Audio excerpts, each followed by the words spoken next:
तो दोस्तों आज मैं आपके लिए एक्सप्लेन करने वाला हूँ इसी साल आई film Godzilla x Kong the new empire को। इस फिल्म में हम एक नए साम्राज्य को देखते हैं जहां पर गॉडजिला और कोंग एक साथ दुनिया को बचाने के लिए लड़ते हैं। और आखिर ये किससे लड़ते हैं, चलिए जानते हैं। फिल्म की शुरुआत होती है और हमें गॉडजिला को दिखाया जाता है जिसने कि मेका गॉडजिला को हराने के बाद अर्थ के नीचे अपने नए घर होलो अर्थ में अपना एक इलाका बना लिया है, क्योंकि वो अपनी फैमिली को ढूंढ रहा होता है। उसके पीछे यहाँ पर रहने वाले बड़े बड़े टाइटन पड़े हुए थे जो कि दिखने में भेड़ियों जैसे लग रहे थे। अब कोंग उनसे बचकर भागते हुए देखता है कि आगे का रास्ता खत्म हो गया है, लेकिन ये टाइटन ये नहीं जानते थे कि कोंग ने यहाँ अपना जाल बिछा रखा है। जैसे ही एक टाइटन कोंग पर झपटता है वो कोंग के बनाए हुए जाल में फंस जाता है और इसके बाद ये सभी टाइटन एक के बाद एक सभी पत्थरों में दब जाते हैं, लेकिन कुछ अभी भी जिंदा थे जो कि कोंग की तरफ बढ़ रहे थे। लेकिन तभी गुस्से में कोंग एक टाइटन को उठाकर उसे बीच से फाड़ देता है और ये देखकर वो टाइटन डर के मारे यहाँ से भाग जाते हैं। इसके बाद जब कोंग अपनी गुफा में आता है तो उसे किसी एप के चिल्लाने की आवाज सुनाई देती है। अब क्योंकि कोंग अपनी स्पीसीज का इकलौता टाइटन था, उसे लगता है कि शायद उसकी फैमिली में कोई और भी जिंदा है, इसलिए वो उस आवाज का पीछा करने लगता है। लेकिन वो देखता है कि वो एप की आवाज एक बड़ा सा मेंढक निकाल रहा था, जिसे देखकर वो उदास होकर और अपने दांत के दर्द की वजह से वहीं पर बैठ जाता है। धरती पर हम एलिन को देखते हैं जो कि होलो अर्थ के साथ साथ मोनार्क के भी सभी टाइटन्स का ध्यान रख रही होती है। और वहीं धरती पर गॉडजिला मानवता और दूसरे विशाल टाइटन के बीच एक क्रम बनाकर रखे हुए था। गॉडजिला रोम में एक साइला नाम के टाइटन को हराने के बाद अपने कोलोजियम में जाकर आराम करने लगता है। होलो अर्थ के ही अंदर मौजूद एक मोनार्क इंस्पेक्शन चौकी को एक बड़ा सा सिग्नल मिलता है, इसलिए एक एम्प्लॉय वो सिग्नल जाकर डॉक्टर एलिन को दिखाती है। वहीं हम दूसरी तरफ स्कूल में जिया को देखते हैं जो कि ईवी जनजाति की एक आखिरी सदस्य बची थी, जिसे कि डॉक्टर एलिन ने गोद लिया हुआ था। यहाँ पर जिया को कुछ विजन्स आने लगते हैं, वो उन्हें पेपर पर ड्रॉ करती है और टीचर जाकर उन्हें डॉक्टर एलिन को दिखाती है, क्योंकि जिया को वैसे ही और उसी जगह के विजन आ रहे थे जहाँ से उन्हें सिग्नल मिला था। ये विजन जिया को एक बार फिर से आता है, इसलिए वो डॉक्टर एलिन से कहती है कि मुझे कोंग से बात करनी है, क्योंकि जिया ही वो थी जो कि कोंग को कंट्रोल कर सकती थी। इसके बाद डॉक्टर जिया अपने दोस्त ब्रायन से मिलती है जो कि सिग्नल को डिकोड करने में माहिर था। वो ब्रायन से उस आए हुए सिग्नल के बारे में पूछती है, जिस पर ब्रायन कहता है कि ये सिग्नल किसी टाइटन ने नहीं बल्कि इंसान ने ही भेजे हैं। तभी यहाँ पर डॉक्टर एलिन को मोनार्च का एक नोटिफिकेशन आता है। वो ब्रायन से कहती है कि गॉडजिला एक साल बाद अपनी नींद से जाग गया है। अब क्योंकि गॉडजिला को भी कुछ सिग्नल मिलते हैं, इसीलिए वो रोम को छोड़कर फ्रांस में एक न्यूक्लियर प्लांट पर अटैक कर देता है ताकि वो उस रेडिएशन को अपने अंदर सोख सके। अब ये सभी लोग भी समझ जाते हैं कि जरूर गॉडजिला किसी आने वाले खतरे के लिए खुद को तैयार कर रहा है। वहीं दूसरी तरफ कोंग पोर्टल के जरिए होलो अर्थ से अर्थ पर आ जाता है। वो अपने दांत की दर्द की वजह से बाहर आया था। कोंग जिया और डॉक्टर एलिन को अपने दांत के दर्द के बारे में बताता है और अब इसीलिए कोंग का दांत ठीक करने के लिए डॉक्टर एलिन ट्रेपर नाम के एक आदमी को बुलाती है जो कि पहले उसका बॉयफ्रेंड हुआ करता था। अब इसीलिए ट्रेपर कोंग का दांत निकालकर उसे चांदी का एक नया दांत लगा देता है। अब जिया कोंग से बातें करने लगती है। वहीं दूसरी तरफ ब्रायन आकर डॉक्टर एलिन को बताता है कि ये सिग्नल किसी इंसान ने भेजे हैं और सिग्नल के हिसाब से वो लोग आने वाले खतरे के लिए हमारी मदद चाहते हैं। और अब इसीलिए डॉक्टर एलिन वहां पर जाने के लिए एक टीम बनाने लगती है जिसमें ट्रेपर और माइक नाम का एक पायलट भी शामिल था।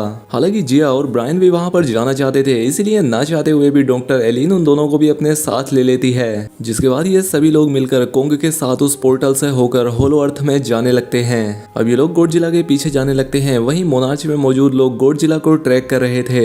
वहीं हम गॉडजिला को देखते हैं जिसे की रेडिएशन ऑब्जर्व करते हुए कुछ फाइटर प्लेन उस पर अटैक करते हैं, जिससे वो और भी ज्यादा ताकतवर हो जाता है। अब इसके बाद ये सभी लोग होलो अर्थ के अंदर बने मोनार्च के बेस पर पहुंचते हैं जो कि पूरी तरह से तबाह हो चुका था। वहां की हालत और कुछ निशानों को देखकर ट्रेपर और डॉक्टर एलिन समझ जाते हैं कि ये काम कोंग का नहीं बल्कि किसी और खतरनाक टाइटन का है। वहीं दूसरी तरफ कोंग अपनी गुफा में आता है जहाँ पर उसे झरने के दूसरी तरफ से कुछ सिग्नल्स मिलते हैं, इसलिए कोंग अपनी एक्स उठाकर झरने के दूसरी तरफ जाता है और वो एक नई जगह पर पहुंच जाता है जहाँ पर कि उसे खुद से भी बड़ी उसी की तरह एक परछाई दिखाई देती है जो कि असल में सुको नाम का एक छोटा बंदर था। कोंग यहाँ पर सुको से दोस्ती करने जाता है, लेकिन सुको यहाँ के कुछ खतरनाक बंदरों के साथ मिला हुआ था। वो कोंग के हाथ में काटकर यहाँ से भागने लगता है। तभी पीछे से कोंग के जैसे ही दिखने वाले कुछ और टाइटन आकर उस पर हमला कर देते हैं, लेकिन कोंग बहुत ताकतवर था, वो उन्हें पल भर में ही मार देता है। इसके बाद कोंग सुको को पकड़ लेता है और कहता है कि मुझे अपने इलाके तक ले चलो। और अब इसीलिए सुको कोंग को लेकर आगे आगे बढ़ने लगता है। वहीं पर डॉक्टर एलिन सिग्नल को ट्रैक करते हुए इन सभी को एक जगह पर लेकर आती है। यहाँ पर माइक सभी के सामने होशियार बनता है। वो कहता है कि मैं यहाँ पर पहले भी आ चुका हूँ, यहाँ पर कई सारे ऐसे टाइटन है जो कि बहुत बड़े हैं, वो तुम्हें कच्चा चबा सकते हैं, तो जैसा मैं कहूँ वैसा करो।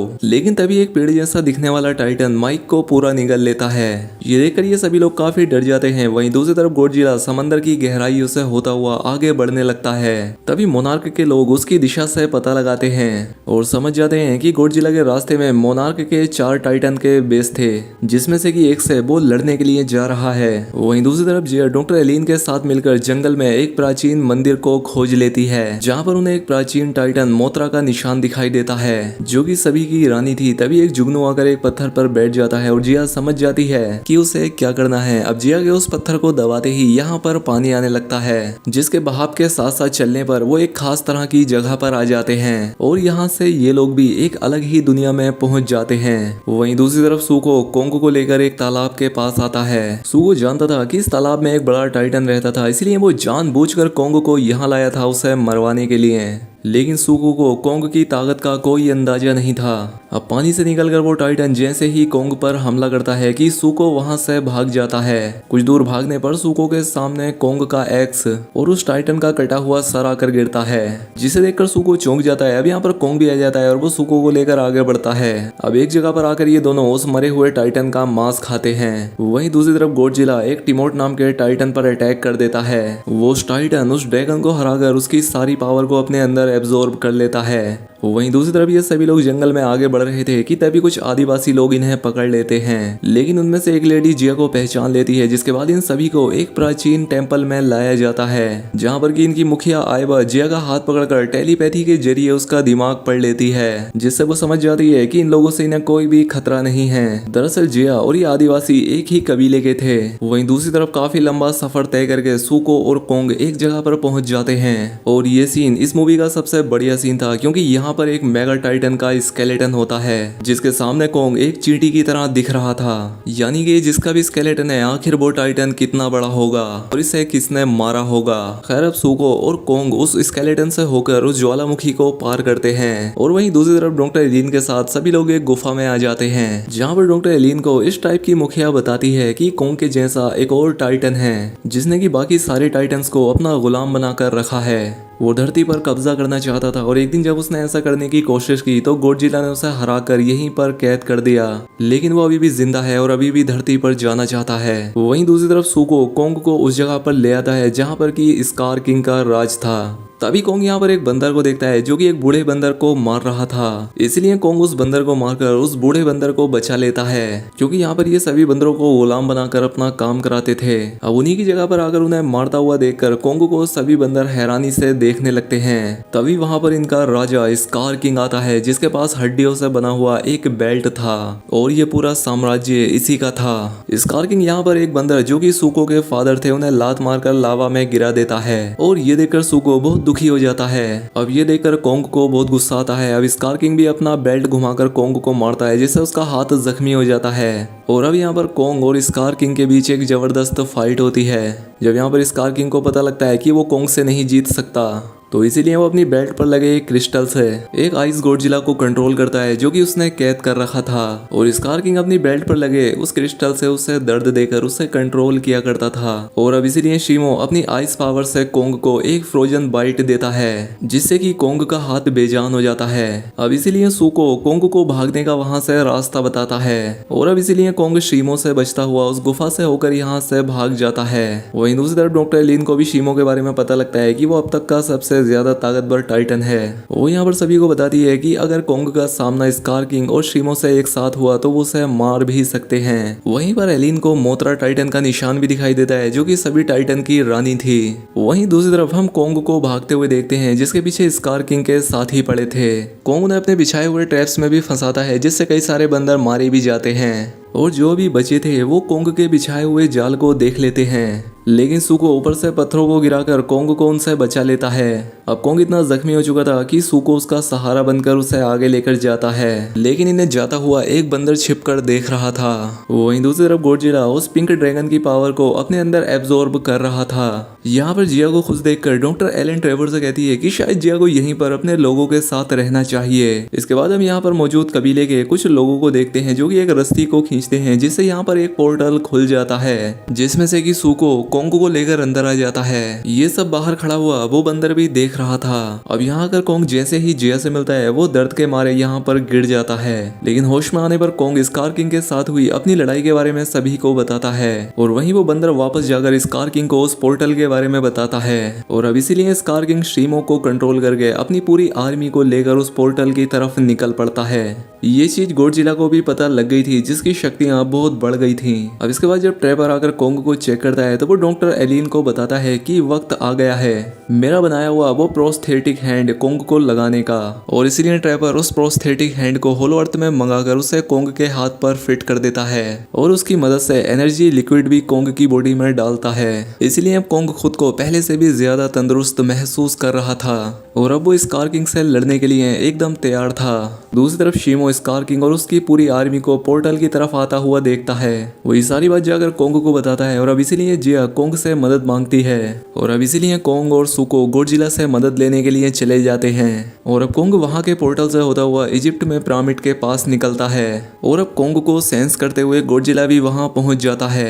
वहीं उस होलो अर्थ के एंशिएंट टेंपल में सभी की सलामती के लिए प्रे की जाती है, जहाँ पर कि जिया मोत्रा को जिंदा करके उससे कनेक्ट हो जाती है और उससे मदद मांगती है। आयवा यहाँ पर सभी को पोर्टल बंद करने का ऑर्डर देती है। यहाँ इजिप्ट में कोंग गॉडजिला से मदद मांगने की कोशिश करता है, लेकिन गॉडजिला उसकी बिना कुछ सुने उस पर अटैक कर देता है।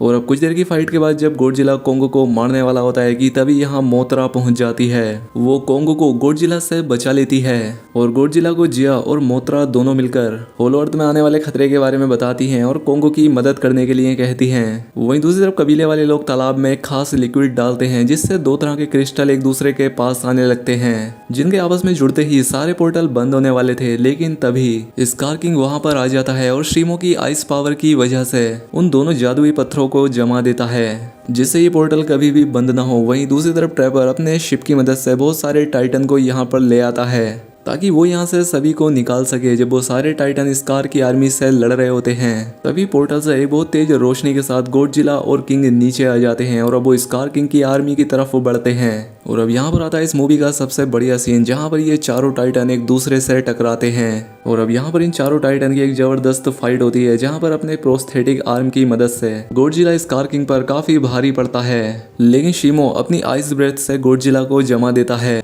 लेकिन यहाँ पर मोत्रा गॉडजिला को आजाद कर देती है। अब यहाँ पर सुको भी आकर कोंग की मदद करता है और अब यहाँ पर कोंग को अपना एक्स भी वापस मिल जाता है। लेकिन तभी यहाँ पर ग्रेविटी के खत्म होते ही ये सभी उन पोर्टल से होकर धरती पर आ जाते हैं और कोंग का एक्स वहीं होलो अर्थ में रह जाता है। वहीं दूसरी तरफ रियो डी जेनेरियो में स्कार किंग शीमो की मदद से पूरे आसमान को उसकी आइस ब्रेथ से ढक देता है। तभी वहां पर सभी इंसानों को स्कार किंग से बचाने के लिए गॉडजिला और कोंग आ जाते हैं। कोंग यहाँ आते ही स्कार किंग का एक दांत तोड़कर उस पर हंसने लगता है, लेकिन अब यहाँ पर कोंग काफी मुश्किल में था क्योंकि स्कार किंग और शीमो दोनों एक साथ कोंग पर टूट पड़े थे। लेकिन तभी यहाँ पर गॉडजिला अपनी पावर से स्कार किंग की बेल्ट के उस क्रिस्टल को अलग कर देता है। जैसे ही कोंग उस क्रिस्टल को तोड़ने के लिए जाता है पीछे से स्कार किंग उसे पकड़ लेता है, लेकिन तभी सुको वहाँ कोंग की एक्स के साथ आकर उस क्रिस्टल को तोड़ देता है और अब क्रिस्टल के टूटने से शीमो भी आजाद हो चुका था, क्योंकि स्कार किंग उसी से शीमो को दर्द देकर उसे कंट्रोल किया करता था। क्रिस्टल तोड़ने की वजह से स्कार किंग सुको को मारने के लिए जाता है और इसीलिए कोंग गुस्से में स्कार किंग को हवा में उठा लेता है। और अब क्योंकि शीमो किसी का गुलाम नहीं था इसीलिए वो अपनी पावर से स्कार किंग को जमा देता है। यहाँ पर कोंग देखता है कि स्कार किंग अभी जिंदा है, इसलिए वो उसे उठाकर जमीन पर पटक देता है, जिससे उसके टुकड़े हो जाते हैं। जिसके बाद गॉडजिला अपनी पिंक पावर से आसमान से उस सारे बर्फ को हटा देता है। दूसरी तरफ जिया और मोत्रा होलो अर्थ आकर सभी से मिलते हैं। अब यहाँ पर जिया भी आयमा से अलविदा कहती है, जिस पर डॉक्टर एलिन जिया से कहती है कि ये तुम्हारे लोग हैं, तुम यहाँ पर रह सकती हो, क्योंकि यही उसका घर है। लेकिन जिया हमेशा डॉक्टर एलिन के साथ रहना चाहती थी, जिस पर डॉक्टर एलिन बहुत खुश होती है और जिया को गले लगा लेती है। वहीं मोत्रा भी इनविजिबल पोर्टल को बंद कर देती है और गॉडजिला फिर से अपने कोलोजियम में जाकर आराम करने लगता है। वहीं अब सभी बंदरों को स्कार किंग के जुल्म से आजाद कराकर अब कोंग बन जाता है उन सभी का राजा। अब वो इस साम्राज्य का नया राजा था। और अब इसी के साथ ये फिल्म, ये कहानी यहाँ पर खत्म हो जाती है। वीडियो अच्छी लगी हो तो वीडियो को लाइक और चैनल को सब्सक्राइब करें।